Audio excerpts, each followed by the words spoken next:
नमस्कार दोस्तों, आज की कहानी है सास हुई शर्मिंदा और माफ़ी मांगी बहू से।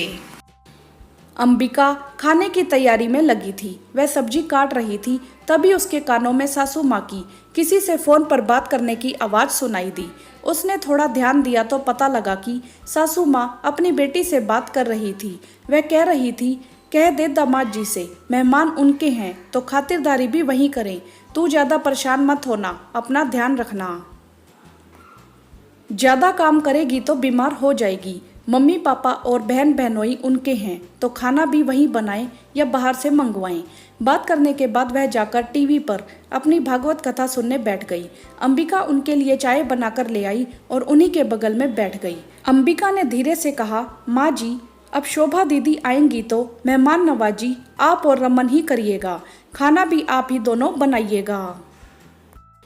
इतना सुनते ही कौशल्या जी का माथा थनका। वह हैरानी से बोली, यह क्या बकवास कर रही हो बहू, होश में तो हो। माँ जी, ये बकवास कैसे हुई?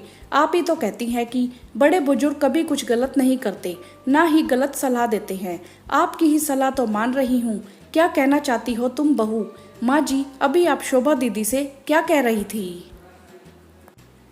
कौशल्या जी झेप गई। अंबिका ने फिर कहा, माँ जी, अभी हम, आप या कोई भी परिवार का सदस्य दीदी के घर जाए और जीजा जी भी हम लोगों को देखकर वही रवैया अपनाए, हमें अपना ना माने तो दीदी को और आपको बुरा नहीं लगेगा?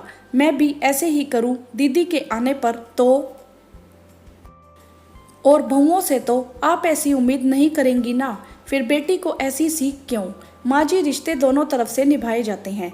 दीदी को गलत सीख मत दीजिए। यदि वो जीजा जी का परिवार है तो दीदी का भी है।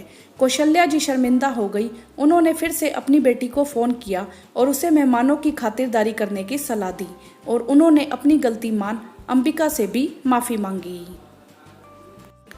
हाँ तो दोस्तों, क्या अंबिका ने सही किया? आपकी इस विषय में क्या राय है? आप हमें कमेंट करके ज़रूर बताएं।